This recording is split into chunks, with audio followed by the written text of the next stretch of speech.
Selamat datang kembali di channel Anime Zone.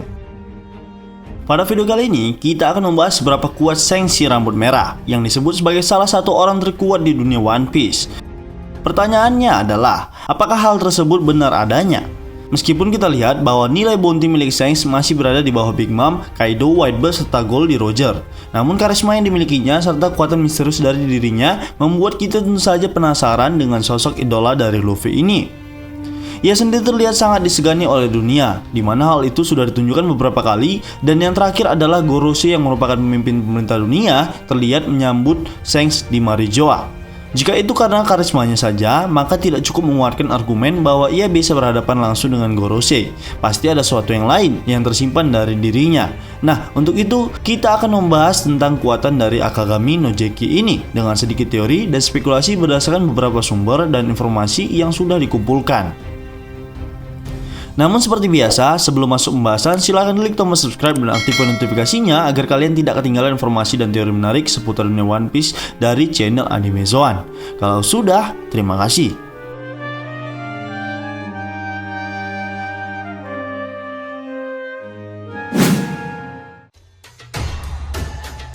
Awal pembahasan akan kita mulai dari sejarah Shanks terlebih dahulu. Diketahui bahwa Shanks sudah menjadi bajak laut terkenal ketika pertama kali bertemu dengan Luffy di desa Fusa. Saat itu, Shanks datang dengan kelompoknya, lengkap dengan topi jerami yang diwariskan kepadanya oleh Raja Bajak Laut, Goldie Roger.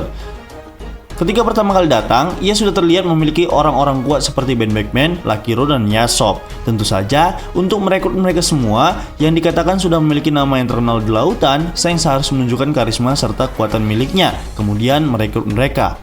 Nah, awal mula Shanks membentuk kelompok bajak lautnya sesaat setelah eksekusi kaptennya Goldie Roger di Lockdown. Saat itu, ia menangis melihat kaptennya yang menjadi panutannya harus dieksekusi di depan matanya. Walaupun itu semua sudah merupakan suatu keputusan dari Roger itu sendiri. Kemudian, ia mengajak sahabatnya Buggy untuk bergabung dan menjadi rekan pertama dalam kelompok bajak lautnya.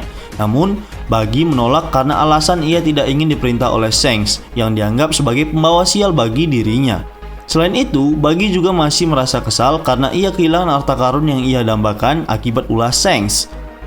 Setelah mengetahui Buggy sahabatnya tak ingin bergabung dengannya, ia mengalihkan perhatiannya kepada Ben Beckman, yang menurut kami, Ben Beckman merupakan orang pertama dalam kelompok bajak laut Akagami no Shanks. Seperti yang kita ketahui, Ben merupakan orang tercerdas di lautan es blue pada saat itu, yang tentu saja sudah memiliki kekuatan yang luar biasa sebelum bergabung dengan Shanks. Nah, untuk menaklukkan seorang Ben Beckman yang memiliki nama besar, Shanks harus membuktikan dirinya bahwa ia pantas untuk menjadi pemimpin dari seorang band. Menurut kami, cara Shanks merekrut Ben sendiri bukan karena bertarung atau bertempur, melainkan kepercayaan Shanks dan memutuskan secara sepihak. Kami bisa mengatakan seperti ini melihat pola yang sama terjadi dalam kisah Luffy ketika merekrut Zoro, serta kisah Roger ketika merekrut Rayleigh. Seperti kita tahu, Luffy yang saat itu bersama Kobe mendengar kabar bahwa Zoro merupakan pendekar pedang yang kuat serta berbahaya di Ice Blue. Zoro sendiri dikenal brutal dan memiliki julukan sebagai pemburu bajak laut. Luffy yang mendengar hal tersebut bukannya takut malah tertarik untuk menjadikan Zoro sebagai rekannya. Kemudian, Luffy secara sepihak memutuskan bahwa Zoro akan menjadi rekan bajak lautnya. Begitu pula ketika pertama kali Roger merekrut Rayleigh. Roger yang memutuskan untuk berlayar menemui Rayleigh yang pada saat itu memiliki kapal hasil curian karena rumahnya dibakar oleh sekelompok orang. Nah, bisa jadi Shanks juga melakukan hal yang serupa ketika merekrut Ben dengan cara memanfaatkan situasi Ben yang sedang dalam kesulitan. Saya sudah mendengar kabar bahwa Ben merupakan orang yang kuat dan merasa sangat cocok dalam kelompoknya. Maka dari itu, ia memutuskan untuk mencari Ben dengan menunjukkan karismanya sebagai seorang pemimpin. Kemudian, Shanks merekrut Lucky Rowe dan menjadi orang kedua yang direkrut dalam kelompoknya. Mengapa demikian? Kami berpendapat, ketika Shanks menuju desa sirup untuk merekrut Yasop, Shanks terlihat sudah memiliki sebuah kapal yang berada di tengah lautan. Yang bisa jadi, kapal tersebut sudah diisi oleh Ben dan Lucky Rowe. Ketika merekrut Yasop, ia juga sudah mendengar bahwa kabar Yasop yang merupakan seorang penembak jitu hebat di lautan es blue. Jadi, ia memutuskan untuk merekrut Yasop dan tetap dengan menunjukkan karismanya sebagai seorang pemimpin. Nah, setelah semua kru terkumpul, ia perlahan tapi pasti memiliki kelompok yang solid dan sangat kuat. Bahkan, Angkatan Laut pun menyebutkan bahwa kelompok bajak laut rambut merah tidak memiliki celah untuk diserang. Atau dengan kata lain, kekuatan dari masing-masing krunya hampir setara. Bisa dibayangkan betapa kuat pertahanan ataupun penyerangan dari kelompok yang satu ini. Melihat betapa diseganinya Shanks di dunia, kami merasa Shanks bukan hanya menyimpan suatu rahasia, melainkan ia juga memiliki kekuatan yang mengerikan. Misalnya saja, ketika disebutkan ia merupakan rival dari pendekar pedang terkuat dunia, yaitu Mihawk. Mihawk sangat mengagumi rivalnya tersebut, sampai-sampai duel mereka menarik minat dari Whitebird yang merupakan seorang penguasa di lautan. Meskipun pada akhirnya, Mihawk menarik diri untuk tidak menjadikan Shanks sebagai rivalnya karena Shanks telah kehilangan satu lengannya. Nah, jika kita telusuri, Mihawk sendiri tak pernah terlihat kesulitan ketika bertarung, siapapun itu lawannya. Ia sangat tenang dalam suatu pertempuran. Diketahui, orang sekelas Mihawk yang memiliki kemampuan berpedang di atas rata-rata serta pedang terkuat di dunia, Yoru, mengakui bahwa Shanks adalah seorang rivalnya.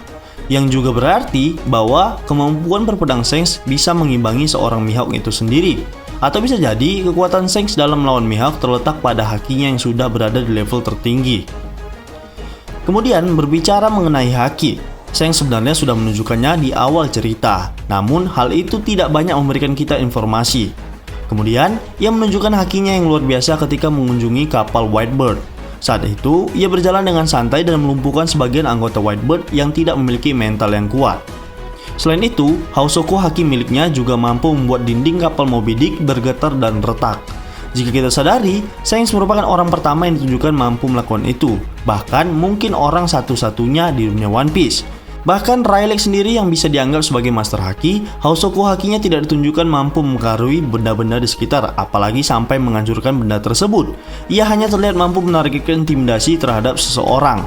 Nah, dari sini kami yakin bahwa Hausoku haki miliknya sudah melampaui Rayleigh itu sendiri. Bahkan efeknya tersebut dilakukannya sebelum time skip, dimana saat ini efek Hausoku haki terlihat terlalu berlebihan ditampilkan pada sebuah anime.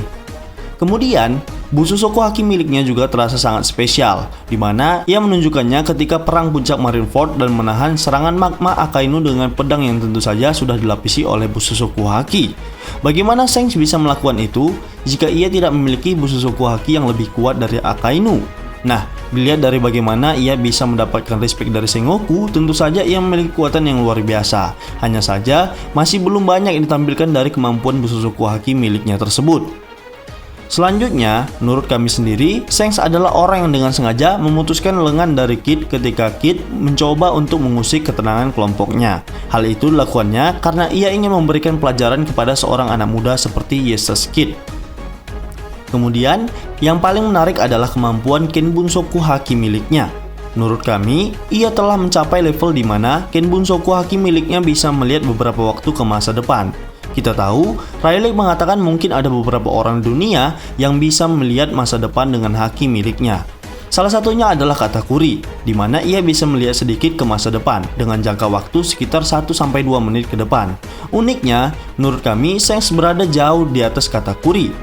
Ia terlihat seperti bisa memprediksikan apa yang akan terjadi ke depannya, seperti ketika meminta Whitebird untuk menghentikan perburuan es kepada Teach. Yang diprediksikannya, hal itu akan mengakhiri era dari bajak laut Whitebird, dan itu benar terjadi.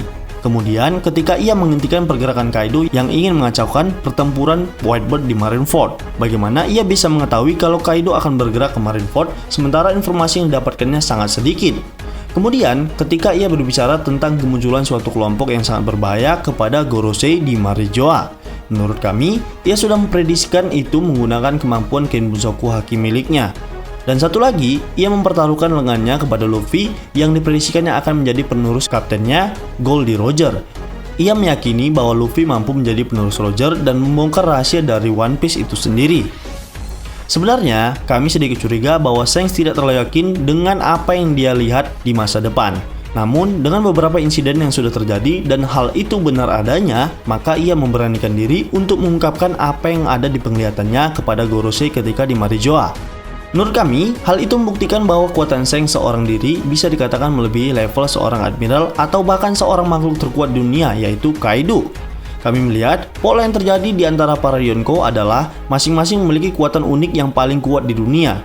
Misalnya saja, Kaido yang memiliki kekuatan buah iblis Zoan terkuat, ini masih prediksi. Atau seorang Big Mom yang dikatakan memiliki tubuh tak tertembus, serta Kurohige yang menguasai dua kemampuan buah iblis terkuat dan sangat berbahaya. Lalu, Shanks dengan kemampuan haki terkuat di antara semua Yonko lainnya. Meskipun mereka para Yonko rata-rata menguasai Hausoku haki kecuali Teach, Namun Shanks adalah yang terkuat di antara mereka. Hal itulah yang membuatnya bisa disegani dan memiliki nama besar di lautan, selain memiliki kru yang tangguh dan mengerikan. Kesimpulannya adalah, Shanks bisa saja memiliki tubuh normal yang paling lemah di antara semua Yonkou. Namun ia memiliki kelebihan yang terletak di haki miliknya, serta kru yang hampir sekuat dirinya. Hal itu pula yang menyebabkan ia tak perlu memiliki banyak divisi atau kelompok seperti Yonkou lain pada umumnya. Ia terlihat sangat terinspirasi dari sang kapten, Goldie Roger, yang mana memiliki kru yang sangat kuat dan hampir setara dengan kaptennya itu sendiri.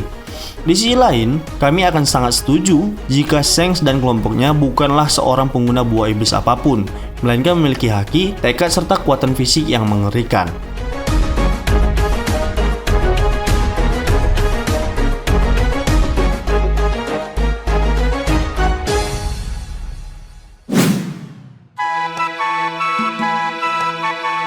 Baiklah, itulah tadi sedikit pembahasan tentang seberapa kuat Shanks serta kemampuannya yang disegani oleh dunia.